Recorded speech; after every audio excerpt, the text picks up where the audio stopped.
Welcome aboard! Today we embark on a haunting mission shrouded in sorrow and shadows, one that draws us back to the fateful night of Titanic. With the whispers of lost souls guiding us, we shall seek to rescue Jack from the icy grip of doom. You may remember that Jack Dawson loved waking up in the morning, not knowing what was going to happen or who he was going to meet. But still, to make it through the day, he needs to pack some stuff in a bundle. In front of him, there's an array of things: an axe, a piece of rope, a saw, a dumbbell, not me, an album for drawing, a large bag of flour, and a few pencils. Unfortunately, he can only pack 2 items. Which should the guy choose?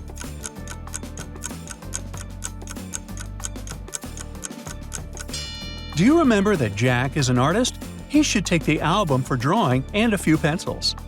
Now, Jack is already standing in front of Titanic and arguing with a man for a ticket. The man is willing to give him the ticket if Jack guesses its number.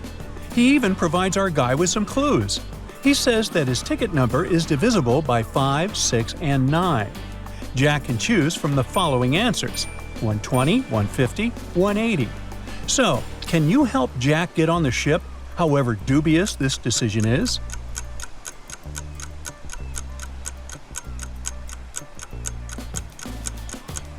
Eventually, Jack opts for the third answer, 180, and it's the right one. Now, Jack is standing in front of 3 doors on the Titanic. Each door leads to a different passenger class. First class for the wealthy, second class for the middle class, and third class for the poor.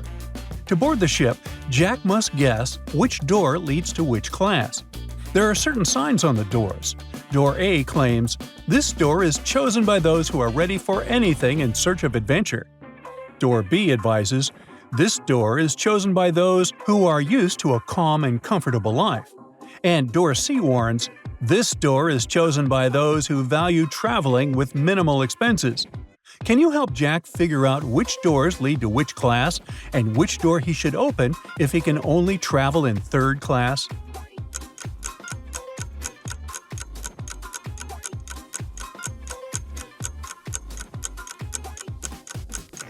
Jack needs to enter Door A. It is open for those ready for anything in search of adventure. Such people are likely poor, and they often come across unpredictable conditions. So it's the door to the third-class deck. Those used to a calm and comfortable life, and who should pick Door B, are the wealthy. It's the first class. They can afford comfort. And those who value minimal expenses and should choose Door B are the middle class. They try to have a balance between comfort and cost. So this door leads to second class. Jack wakes up hungry, but to get a meal, he needs to tell the kitchen staff a password. It's a 5-letter word that means something you can eat. If you take away the first letter, it's something you get from the sun. Remove the second letter, and it'll be an important activity you do every day. Without the third letter, you'll get a symbol you use while spelling your email address. Take away the fourth letter, and it's something you can drink. Can you help Jack figure out the password, which is the original word?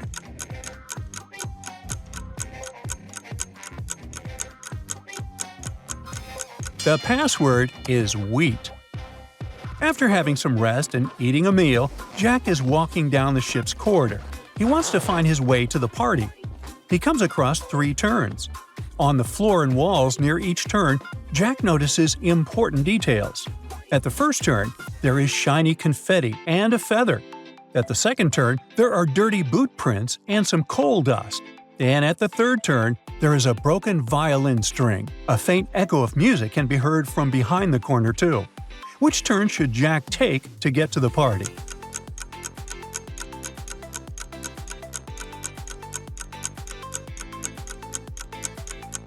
Jack should take the third turn. The confetti and feather at the first turn indicate the luxury of first class, and the corridor behind that corner is likely to lead to the dining room. The dirty boot prints and coal dust lead to the boiler room, and the broken violin string and faint music suggest the party is behind the third corner. Jack arrives at the party and notices Rose. But there's not one girl, but 3. Can you help Jack figure out which Rose is the real one?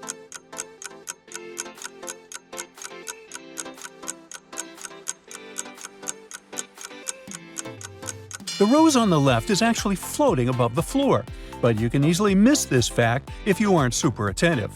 The rose on the right has weird fangs, and the fingers on her left hand are covered with something red. Ew. So, the real Rose is the girl in the middle. Jack is on his way to meet Rose when a man stops him. Jack recognized Cal, Rose's unwanted fiancé. Cal tells Jack that he's decided to give up on his idea to marry Rose. To bury the hatchet, he invites Jack to his cabin and offers him a drink. Look around the cabin very carefully and try to figure out whether Jack should accept Cal's truce offer.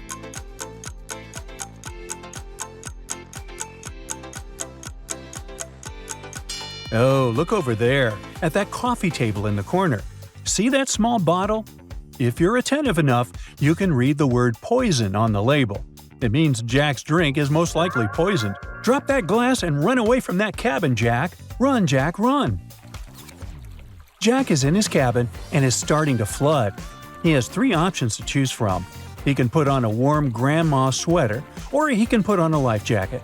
Or he can grab a small bucket. What should he do?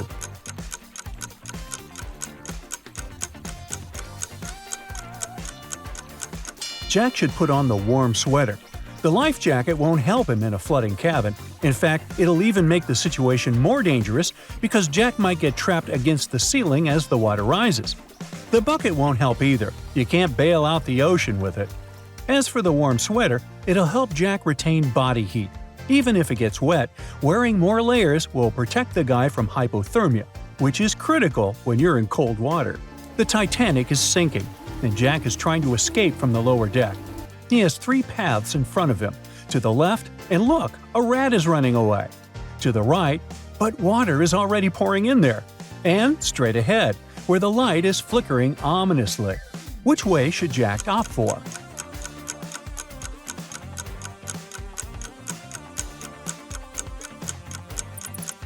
However counterintuitive it may sound, he should go to the right, where the water is already flowing. The rat can survive in areas about to be flooded and isn't afraid of water, so following this animal might be a bad choice. Flickering lights indicate electrical danger and potentially exposed wires, so it's not safe to go straight.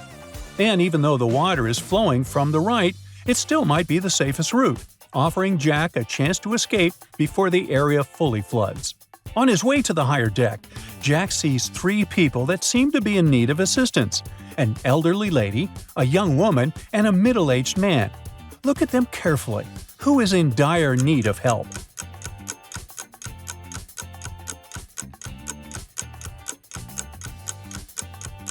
The elderly lady has a big dog with her. The loyal animal will help her get to the deck. The young woman seems to be strong and healthy enough to save herself. And as for the middle-aged man, despite his imposing appearance, he's using a walking stick. Jack needs to help him, otherwise the man won't make it to the deck in time. The Titanic is nearing its demise, and Jack needs to find something to hold on to in order to survive. Rose has already climbed onto the door, but Jack has 3 less obvious options. He can grab a floating violin left behind by one of the musicians, or he can hold onto a barrel that has been thrown out of the cargo hold, or he can grab a folding chair that ended up in the water. Which option should Jack choose to survive?